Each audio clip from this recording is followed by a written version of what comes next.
आगे बढ़ते हैं और अगली खबर की तरफ चलते हैं।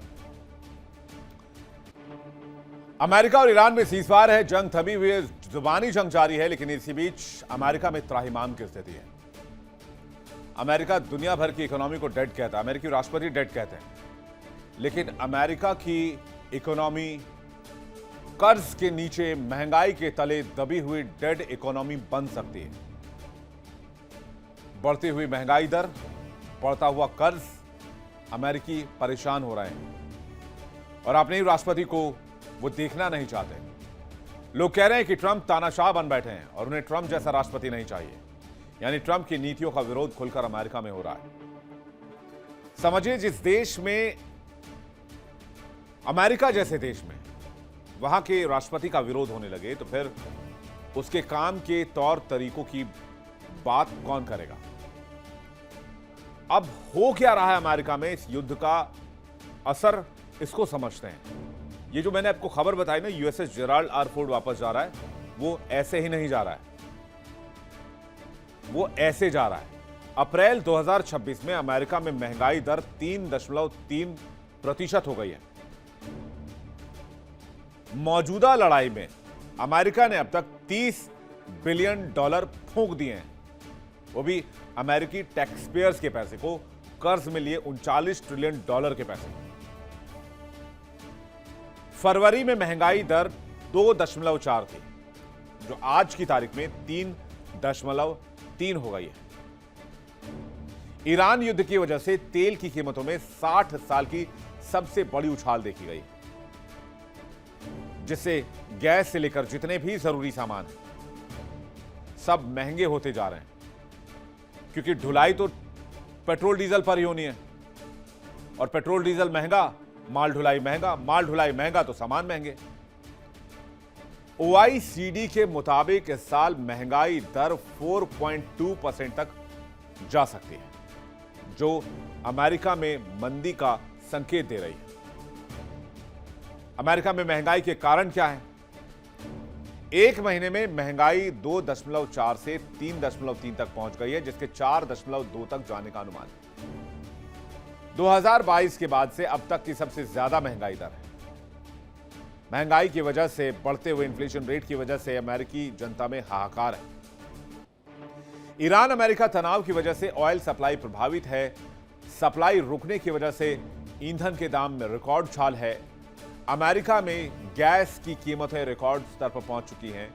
कच्चे तेल की कीमत $120 से $126 पर बैरल तक चली गई है। अनुमान यहां भी है कि अगले महीने अगर सब कुछ ऐसा ही चलता रहा तो $140 पर बैरल पर ऑयल जा सकता है और इसी वजह से अमेरिकी परेशान हो रहे हैं।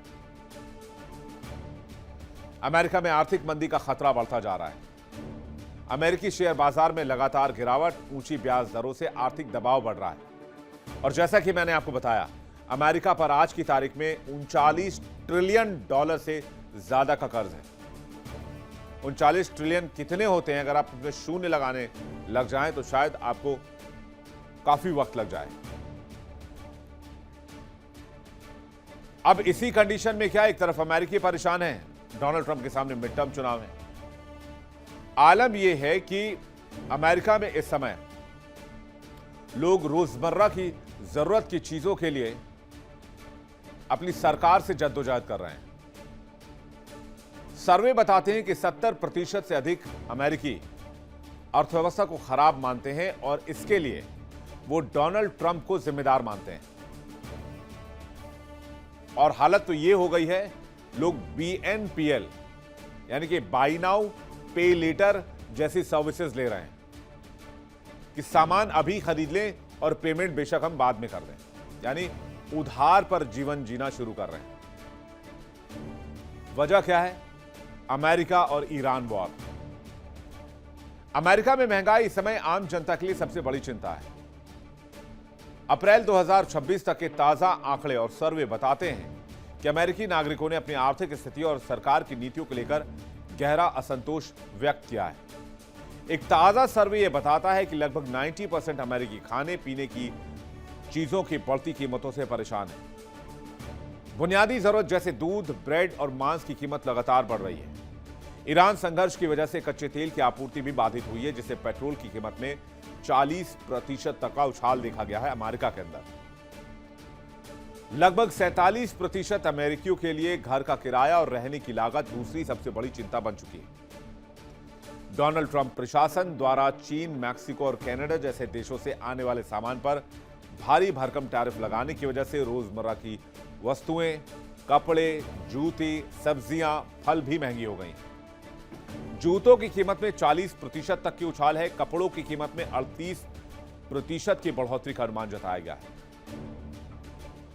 यह अमेरिका की आर्थिक सेहत के लिए कोई बहुत अच्छी गुड न्यूज नहीं है। बेशक डोनाल्ड ट्रंप अपने इनसाइडर ट्रेडर्स के जरिए अपनी जेब भर रहे हैं, वो अपने जेब में डॉलर्स पे डॉलर ठूंसते जा रहे हैं और आज की तारीख में उनकी तिजोरी में डॉलर्स रखने की जगह भी नहीं है। लेकिन एक आम अमेरिकी नागरिक के पर्सपेक्टिव से अगर आप देखेंगे तो उनके लिए स्थिति रुलाने वाली है। कुछ दिन पहले डोनाल्ड ट्रंप भारत की इकोनॉमी को डेड इकोनॉमी कह रहे थे, चीन की इकोनॉमी को ट्रैप इकोनॉमी कह रहे थे, तो कह रहे थे ये जगह रहने लायक नहीं है। तो क्या इतनी महंगाई के बीच अमेरिका रहने लायक बचा है? आइए सुनते हैं एक्सपर्ट्स क्या कहते हैं। Here's the problem. The strait was open before the war began. We are now seeking to solve a problem that we created. This is insanity. $2 billion is a lot of money. That's the minimum amount of money that is being spent every single day on this war. There are over a dozen families. Here's the problem. The strait was open before the war began. We are now seeking to solve a problem that we created. This is insanity. $2 billion is a lot of money. That's the minimum amount of money that is being spent every single day on this war. There are over a dozen families. अमेरिकी senator कह रहे हैं कि हमसे $200 billion मांगा गया, बहुत बड़ी रकम है। और अमेरिकी राष्ट्रपति डोनाल्ड ट्रंप, बकौल मर्फी जिनका बयान आप सुन रहे थे, अमेरिकी राष्ट्रपति डोनाल्ड ट्रंप एक प्रॉब्लम को प्रॉब्लम से सॉल्व करने की कोशिश कर रहे हैं और उस प्रॉब्लम को जन्म ही अमेरिका ने दिया है। यानी अमेरिका में सीनेटर्स भी विरोध कर रहे हैं। अमेरिकी रक्षा मंत्री पीट हेग्सेथ वॉशिंगटन में हाउस आर्म्ड सर्विसेज कमेटी के सामने पेश हुए। इस दौरान मुख्य रूप से रक्षा विभाग के 2027 के सैन्य बजट प्रस्ताव पर बहस होनी थी, लेकिन इसमें ईरान के साथ चल रहे संघर्ष पर सवाल पूछे गए, जिसके बाद पीट हेग्सेथ रक्षा मंत्री के हाथ पांव फूल गए। ये ईरान युद्ध शुरू होने के बाद कांग्रेस के सामने हेग्सेथ की पहली प्रेजेंटेशन थी। उन्हें ईरान के साथ चल रहे संघर्ष की लागत और बिना कांग्रेस की मंजूरी के युद्ध लड़ने को लेकर डेमोक्रेट्स के तीखे सवालों का सामना करना पड़ा, जिसका जवाब अमेरिकी रक्षा मंत्री के पास नहीं था। अमेरिकी सांसद ने किस तरह से पीट हेग्सेथ को रगड़ा, खुद देखिए। Secretary Hegseth, you have been lying to the American public about this war from day one, and so has the President. You have misled the public about why we are at war. You and the President have offered ever-changing reasons for this war. You've misled the public about the progress of the war.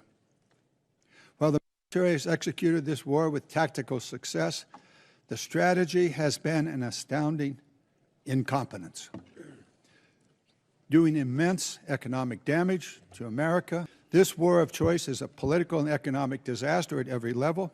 The President has got himself and America stuck in the quagmire of another war in the Middle East. Secretary Hegseth, you have been lying to the American public about this war from day one, and so has the President. You have misled the public about why we are at war. You and the President have offered ever-changing reasons for this war. You've misled the public about the progress of the war. While the military has executed this war with tactical success, the strategy has been an astounding incompetence, doing immense economic damage to America. This war of choice is a political and economic disaster at every level. The president has got himself and America stuck in the quagmire of another war in the Middle East. तो देखा आपने किस तरह से अमेरिकी सांसद ने पीट हेग्सेथ रक्षा मंत्री को रगड़ डाला। जंग की वजह से अमेरिका में आर्थिक तबाही किस तरह से बढ़ रही है, कैसे अमेरिकी सांसद इन्हें घेर रहे हैं। एक और तस्वीर आपको दिखाते हैं जिसमें पीट हेग्सेथ कमेटी के सामने पेश होने जा रहे हैं। जरा फुल स्क्रीन देखिए। और तब उनका विरोध किया जा रहा था और यहां तक कि रक्षा मंत्री की गिरफ्तारी की मांग की जा रही थी और रक्षा मंत्री को वॉर क्रिमिनल कहा जा रहा है, वॉर क्रिमिनल बताया जा रहा है और यह भी कहा जा रहा है कि ये वॉर मॉन्गर्स हैं, इन्हें गिरफ्तार करो, इन्हें अरेस्ट करो।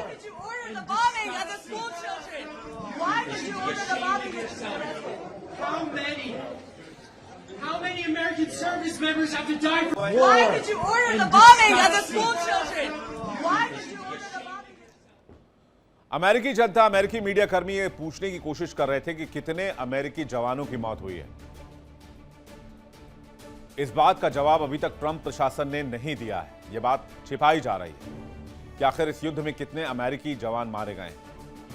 ऑफिशियली कंफर्मेशन के तौर पर अमेरिका सिर्फ 13 जवानों की मौत की पुष्टि करता है, जबकि सैकड़ों की संख्या में घायल हुए हैं। लेकिन इसे दुनिया गलत जानकारी मानती है। यहां तक कि अमेरिका भी इस जानकारी पर रिलाय नहीं करता है। अमेरिकी पत्रकार ये जानना चाह रहे हैं कितने जवान मारे गए हैं। इसका क्लियर डेटा ट्रंप प्रशासन को दुनिया के सामने, देश के सामने रखना चाहिए।